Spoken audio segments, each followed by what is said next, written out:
And it's Sunny Beach Life, the channel dedicated to Sunny Beach. And well, it's finally April and we're starting to get the beach ready for the tourists and the lilos and the fantastic summer of 2025. It's not quite tropical yet, but it's going to heat up the next couple of weeks and the first tourists will be here and dob a den from a sunny beach. I've just had a couple of days of solid rain. I haven't been able to get out and I left the house and it was still spitting with rain, but I thought I'd take a chance. Got down to the beach, it was spitting, then suddenly the sun come out and it's really glorious. Wish I'd got my summer clothes on now, it's really hot. Anyway, behind me is the caterpillar and as you can see it is clearing the beach. There you go, it's getting rid of the sand barrier they put up in November to protect all the beach bars and the front of the resort. That's now going. Winter storms are gone, hopefully, because it's April, and we're getting ready for the sun loungers and the tourists in just over a month's time when the resort really starts to get going.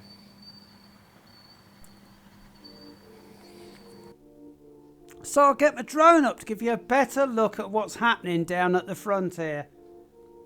Here's the caterpillar working away. He's come right from the north end of the beach. He's done quite an area so far, but he's got a long way to go.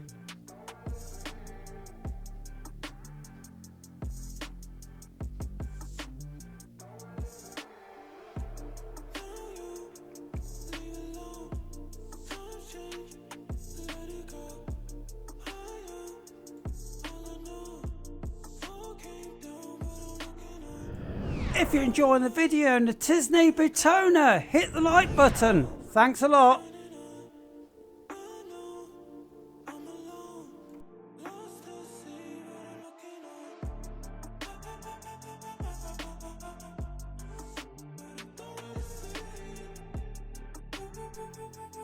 All the local metal detectors obviously follow this vehicle. As it clears the sand, it's churning it up, revealing treasures.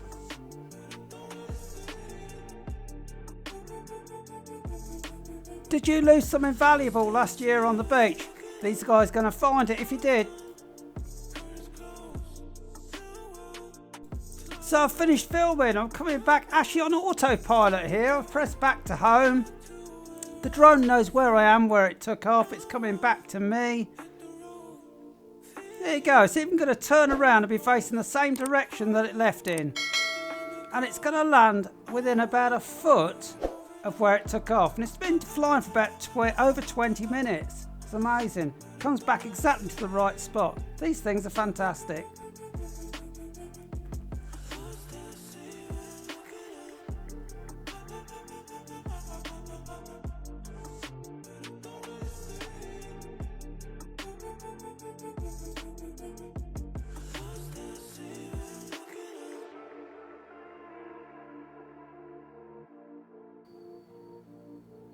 And it's surprising how quickly this will transform from a sort of flat open beach when the digger's finished here to being lined with sunbeds and umbrellas and people laying out getting a suntan. It's not that far off, and our summer season is just about to start really at Easter, which is the middle of April, second half of April. It's fantastic. First tourists are coming in then really, and it's going to really change a lot, and it's great I can film it right way through to when it closes again in October. It's going to be a great 2025 season. And maybe you're one of those families looking forward to your holiday now in Sunny Beach in Bulgaria on the Black Sea this summer. Come and enjoy. If you're going to stay in one of these beachfront hotels behind me, you're probably planning to run out of there as soon as you dump your bags, head to the beach and lay out there on the sand. Word of caution, first thing is we get quite a good northeasterly wind normally here in Sunny Beach in the summer, and it is deceptively hot. The sun doesn't feel as powerful as it really is. So make sure you put loads of protection on your skin. Second point is people come here to buy fake goods. Fake designer t-shirts, bags, leather goods, shoes, all sorts of things. Problem is, some of the suntan lotion on the stalls may not be genuine. You may lay out there and be putting no protection on at all. So it is a good idea if you've got room in your bag, you've got a luggage allowance, put some really good quality sun cream, sunscreen in your bag. Second thing you might put in your bag as well is mosquito fly repellent. If you're coming in the height of the summer, obviously there's going to be a few bugs around, but it's very, very hot, very dry. And again, buying quality things here is a little bit more difficult. They are very expensive actually in Bulgaria. Better off bringing them back from home really.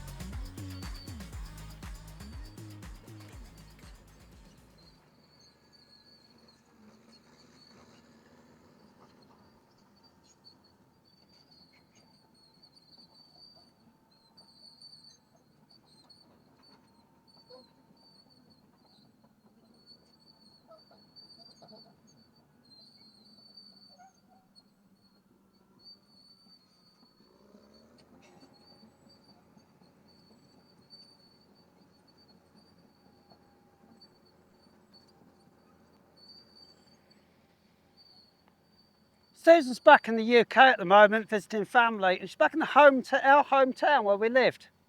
Small market town. On the phone yesterday she said, how do we live here? Because there's nothing to go and see and do. We're never bored here, because like, look at this, I can walk down the beach. Wouldn't you love this, 15 minutes from your home? The Black Sea, the beach, it's fantastic, isn't it? And then at the back we've got mountains, got lots of wild animals, wildlife. And as I left the house this morning, the goat herder was just going past the back with about 200 goats. Fantastic.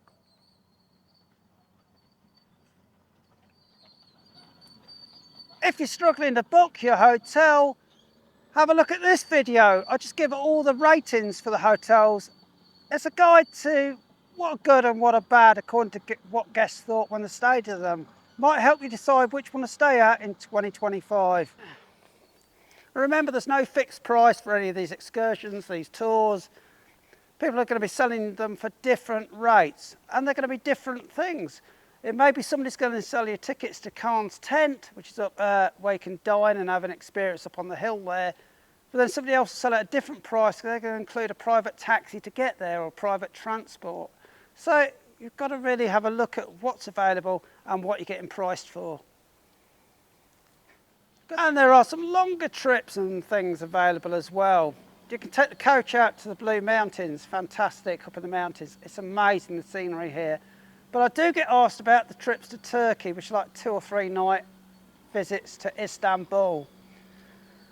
Not really practical to do it because they're on the bus, they're on a coach, and getting through the border is a nightmare. We did it a couple of years ago with some friends. It took about 4 hours to get through the border, and about 4 hours back as they checked everybody's passport on the coaches. It was horrendous. And luckily it wasn't that hot. Would have been died if it had been a hot day. So no, that isn't a great excursion. It looks, in theory, it looks fine. But in practice, that is not a nice coach journey there and back. It takes a lot of time. Far better off staying here or going up to Burgas, one of the towns in Bulgaria, one of the cities here, like Plovdiv. Fantastic cities to visit. And of course they're easier to get to and you haven't got any borders, because once you're in the country, you're here. Makes sense, doesn't it? People are always asking, is the water safe? Well, we've never had a problem in Sunny Beach. We've never had food poisoning, so we've never had a problem. The tap water's fine, but water is available absolutely everywhere. But again, I've always said to people, watch the front, the little stores on the front and Flower Street. You're going to find it's very expensive to buy a bottle of water. Just go back to one of the supermarkets, buy it in there, you find it half the price. So all these beach bars on the front, the next couple of weeks, the staff will be in, taking these boardings down, the board down. Normally most of them have got them numbered because you use the same board every year and they know exactly what order they're going. So they pack them away in the same order. It means it's very, very quick at the end of the season to close them up. Now if you're buying drinks along the front here, in Bulgaria, a bit like the bathroom things, imported drink is very expensive. Imported spirits are pricey. The local drink is fantastic value. So if you're going in a bar, we always ask for a local gin, a local vodka, a local whiskey. Very good quality, but some of these bars will try and do a well-known international brand, would you like this or that, it's probably 3 times the cost of the equivalent local drink. So bear that in mind if you're ordering. Have your first one if you've got a favourite from your home country. Have 1 or 2 to start with, but after that go on to the local one because you won't notice the difference. I don't notice the difference after even one because I can't drink these days. That's sad, isn't it, living here and I can't drink. Never mind. Can't take me alcohol. Fall over after one beer. There you go. Sign of getting old. I'm getting asked all the time now about how to bring money over. Shall I bring cash? Shall I bring whatever? Normally, the best way to bring money over, in a way now, is on the prepaid cards, the loaded up currency cards. There's loads of them available. I'm not going to send you links to try and make money out of it. Not interested in that. This is a hobby. But there's loads. There's Revolut. There's Wise. I use the Wise card. But the thing is, you loaded up your home currency, whether it's euros or pounds. You put £1,000 on there for a family holiday. When you get home, if you've still got 400 left, that is in your currency. You haven't paid to transfer it to another currency. You're left with a lot of coins and notes you don't want. You can just go at home. You can then spend that in your home country whenever you want, or just keep it next time you go away to somewhere else. So cash used to be king. It was a couple of years ago, but virtually everywhere now does take cards. But it's handy to have some cash, just in case it goes wrong. Like we were in Lidl the other day shopping and the card machine had gone down. It was chaos. Cash only at the till. Oh, caused a lot of people to put their shopping back or not shop. That's how we've developed these days with technology. And when you're walking along the front, it's easy to mistake Sunny Beach for being a lot further south. It's actually level with the south of France. Hard to think, sort of 6-8 weeks ago we had blizzards, we actually had snow on the beach. It was really cold. But looking across here, you'll see palm trees. Well, actually they're fake, they're man-made and they stick the leaves on. When the bar opens, you see the guys up the ladders putting the leaves on. It's quite incredible. All the greenery just suddenly appears. We do have some palm trees, but in the winter they wrap them up in little greenhouses and cling film to protect them from the heavy snow or the frost that we might get. Although Sunny Beach, this year we've had the first heavy snow we've ever known in like 3 or 4 years living here. So it isn't normal. And it's very rare for me to actually scrape the car or get the ice off in the morning. That is very, very unusual here. Never really had it till this year. We did it -12 one night and that was cold. A few weeks ago. It'll be great when it gets to +30, won't it? Last year at 11 o'clock at night at one point, it was still 30 degrees. Sitting in a bar late at night, 30 degrees. Whew, it was so hot. Those days aren't far away. When we're making a video, always in the title, at some point in the video, we say when we made it, like the 3rd week of May, it's the 18th of May, it's the 15th of June, it's the first Saturday in August. We try and do that, because otherwise people are going to watch the video out of time. They're going to watch it in February, booking a holiday and think, oh, look at that, doesn't it look like an amazing resort? Whoops, that's the 1st week of May, it was very quiet, I don't want that, I really want it busy, well, you better come 1st week in June. So it is a problem, and also people are publishing and then republishing, regurgitating their content from the year before, making out that it's fresh and it's new, and that happens a lot in March, April. People are putting brand new films out. Look at this, I'm walking around Sunny Beach, it's really, really nice. Yeah, it was last June. It's now like this, everything is shut. So, do take care, do go through the back library, go through ours, we've got hundreds of videos. Look at the dates, look when they're filmed, then you can see what it's going to be like when you actually come in yourself. There's nothing more depressing than looking forward to a holiday, going on a Facebook group, which has happened to people this week. I've had messages this week, and they've said, don't come, it's all shut. That isn't very nice. Probably not what you're planning and spending your money on either. Every season is completely different in Sunny Beach, but there's certain markers. They mark the points when the season's starting and when it's closing. So I've just filmed today from clearing the sand barrier, the digger on the beach, which is really the start, very first thing to happen, because after that, in a few days, there'll be teams of people taking all the stones out and raking it, getting really nice for the visitors. Next thing along really is the big wheel, because it goes away in the winter, comes back in the spring, ready for the season.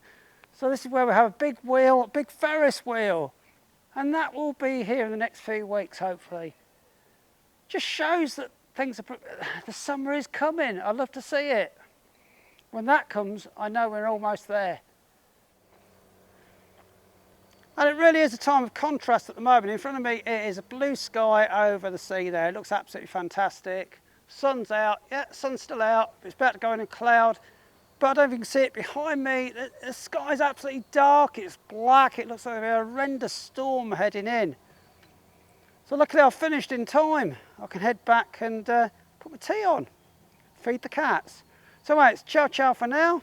See you again later.